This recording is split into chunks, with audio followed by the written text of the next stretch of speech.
Hello, everyone. Sue.oneschuk here to continue the lesson of A Course in Miracles. And today we are on lesson 95.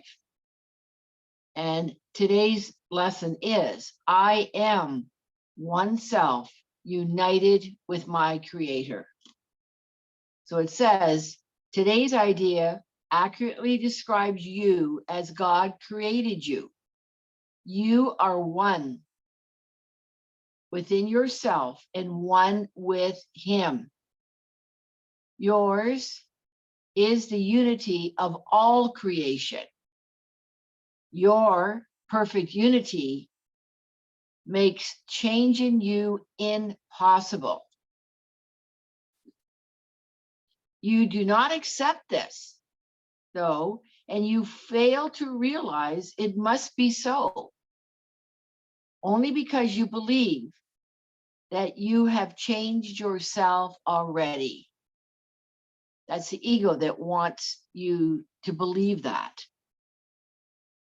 Says further, you see yourself as a ridiculous parody on God's creation. Weak and vicious, ugly and sinful, miserable and beset with pain. Such is your version of yourself, a self divided into many warring parts, separate from God, and tenaciously held together by its erratic and capricious maker, the ego, to which you pray. It does not hear your prayers, for it is deaf. It does not see the oneness in you, for it is blind. It does not understand you are the Son of God, for it is senseless. It understands nothing. And the ego also does not want you to know that you are a oneself united with your Creator.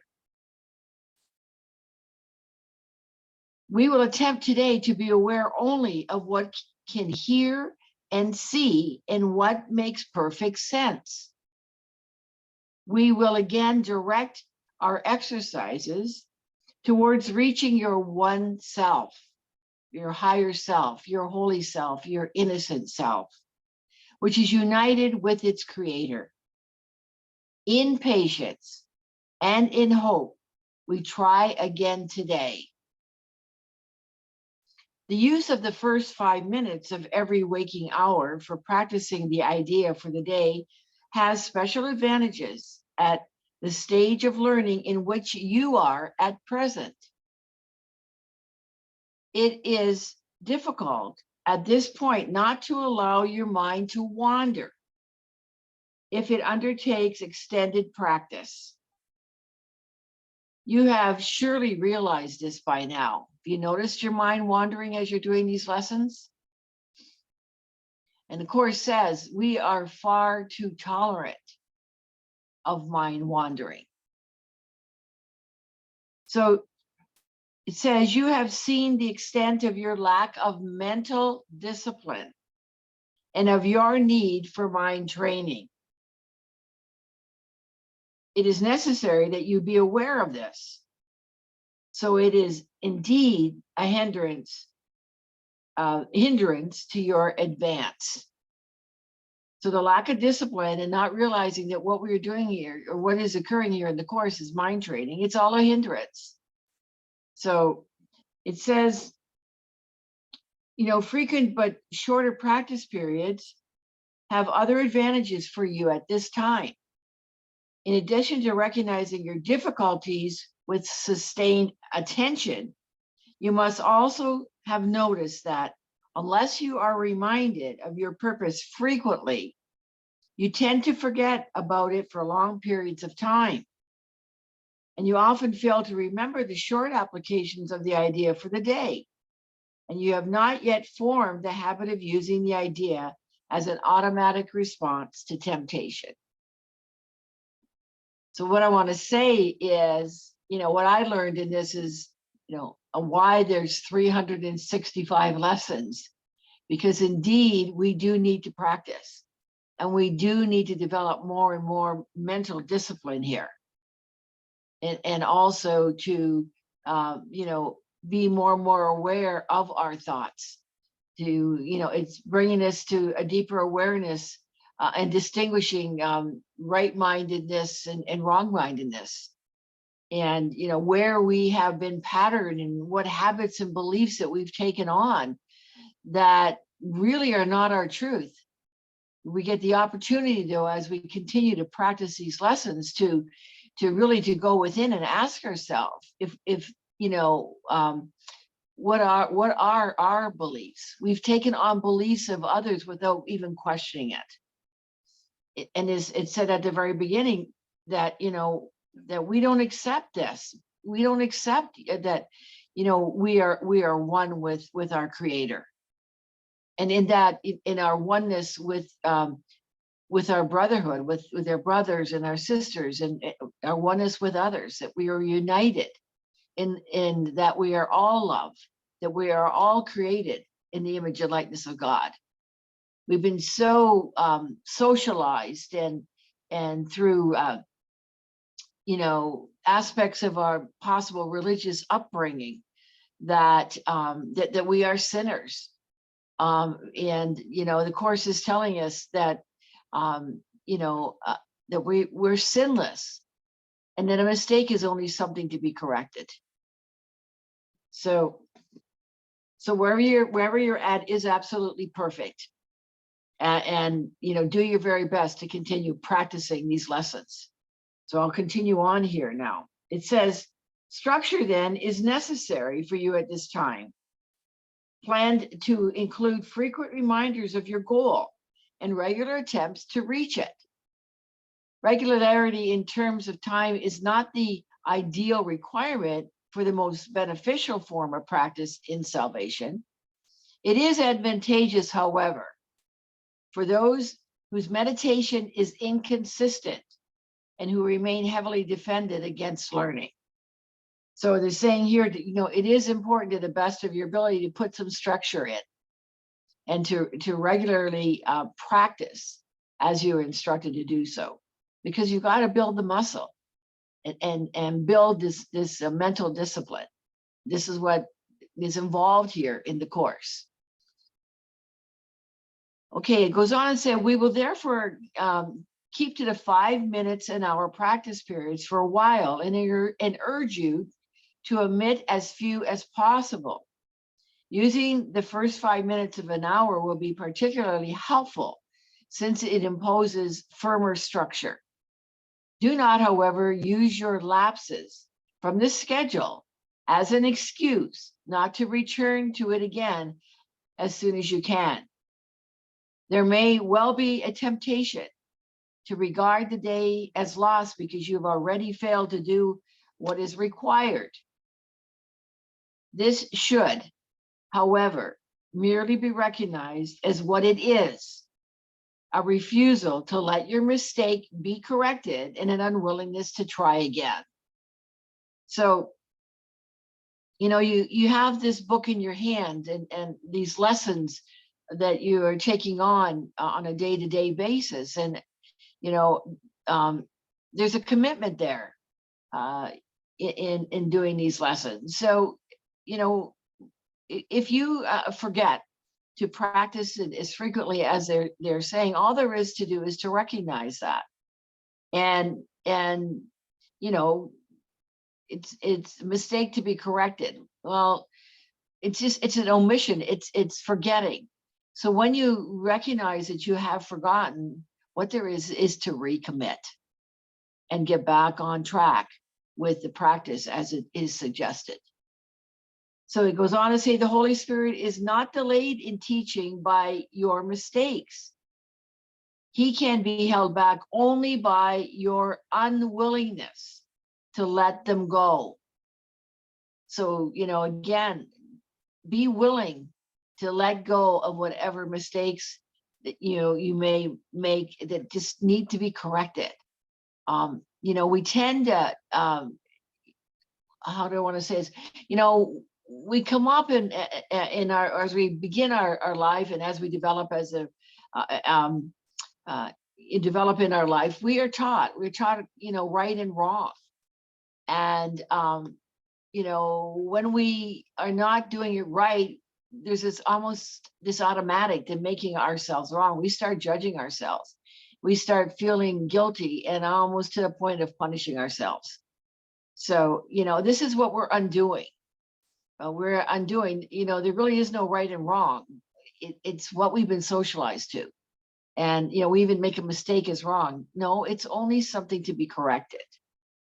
So be willing, just be willing to have your mistakes corrected.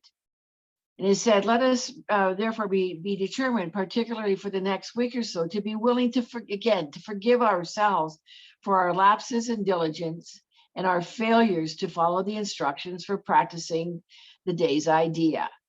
That's forgiveness. Forgiveness means letting it go. Don't keep hanging on to it. Don't let it go and take it back. So this tolerance for weakness will enable us to overlook it rather than give it power to delay our learning. So if we give it power to do this, we are regarding it as strength and are confusing strength with weakness. So when you fail to comply with the requirements of this course, you have merely made a mistake. This calls for correction and for nothing else. We'll make a story up about it. And to story it to the point of, again, we may not continue on with the lessons for days, but just recognize your mistake and that it's just something to be corrected. So to allow a mistake to continue is to make additional mistakes based on the first and reinforcing it. It is this process that must be laid aside, for it is but another way in which you would defend illusions against the truth. Let all these errors go by, recognizing them for what they are.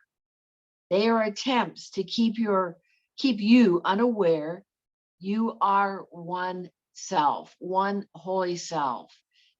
You are sinless and you are innocent. One self united with your creator, at one with every aspect of creation, and limitless in power and in peace. When we are caught up in our wrong-mindedness and our ego, we are limiting ourselves. But as we unite here, our one self with our creator, it says, and at one with every aspect of creation, we are limitless in power and in peace, and we are in peace. And it said, this is the truth, and nothing else is true.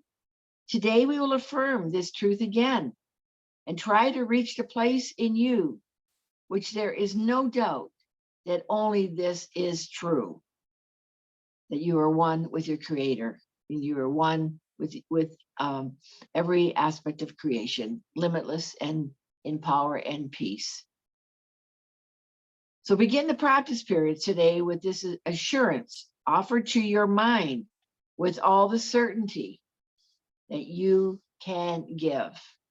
And it says, to practice this, I am one self, united with my creator, at one with every aspect of creation, and limitless in power and in peace. Then close your eyes and tell yourself again, slowly and thoughtfully, attempting to allow the meaning of the words to sink into your mind, replacing false ideas. And it is to say, I am one self. I am one self. And again, it says to repeat this several times and attempt to feel the meaning that the words convey. Really do your very best to speak it and open your heart to these words again. I am one self. It goes and says, you are one self, united and secure in light and joy and peace. You are God's son, one self, with one creator and one goal: to bring awareness to the oneness to all minds, that true creation may extend the allness and the unity of God. You are oneself, complete and healed and whole, with power to lift the veil, lift that veil of darkness from the world, and the light in you come through to teach the world the truth about yourself. As we heal, we are contributing to the healing of others. We are connected. We are connected in spirit, and it impacts. It impacts the world. It impacts others. Just again, like as we are standing in who we are, created in the image and likeness of God, and recognize the love that we are. Again, it's like the pebble in the pond effect. It has a ripple effect. It is affecting the collective consciousness. It is collecting the spirit. It's affecting the oneness. So it said, you are oneself in perfect harmony with all that there is and all that there will be. You are oneself, the Holy Son of God, united with your brothers in that self, united in the holy self, united in the higher self, united in the innocence, united in the sinlessness, united with your Father in his will. His will is love. Feel this oneself in you. Go into your heart and let it shine away all your illusions and all your doubts. This is yourself, the Son of God himself, sinless as its creator, with his strength within you, his love forever yours. The love is within. We are so distracted by the outer, and this is doing our inner work here. You are one self, and it is giving you to feel this self within you and to cast out, again, it says, all illusions. Cast illusions out of the one mind that is this self, the holy truth in you. Do not forget today. We need your help. Jesus is saying here, your little part in bringing happiness to all the world. And heaven looks to you in confidence that you will try today. Share then its surety, for it is yours. Be vigilant. Do not forget today. Throughout the day, do not forget your goal. And repeat today's idea frequently. I am oneself, united with my Creator. And it says here, someone hears the voice of hope, the stirring of the truth within his mind, the gentle rustlings of the wings of peace. Someone hears that as we speak it, as we go in our heart and truly take those words inward. It says your acknowledgement, your own acknowledgement, you are oneself, united with your Father, is a call to all the world to be one with you.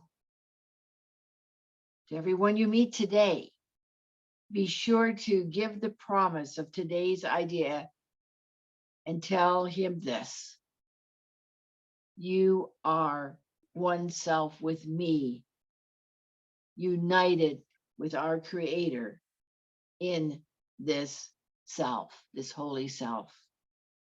I honor you. I honor you and what I am, because of what I am. and what he is, and who loves us both as one. And I'm going to read that again and say it to you. You are one self with me, united with our Creator in this self, this holy innocence, the holiness that we are. I honor you because of what I am and what He is, who loves us both as one. So that is lesson 95. I am one self, united with my Creator. All right. You have a wonderful day practicing this. Do your very best to take it into your heart. And we'll continue on in the next video with lesson 96.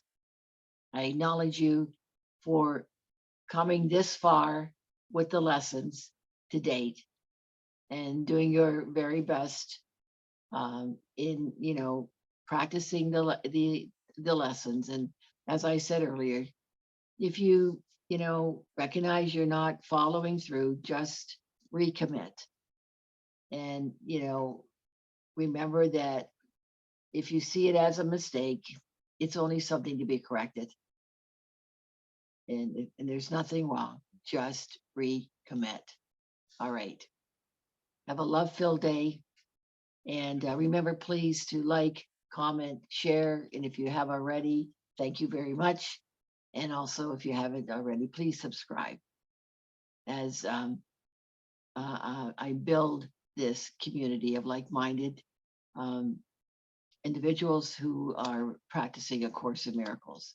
And as you share it, a reminder too, as you share these videos, the word will get out to others who may be looking for this path. All right. Until the next video, much love.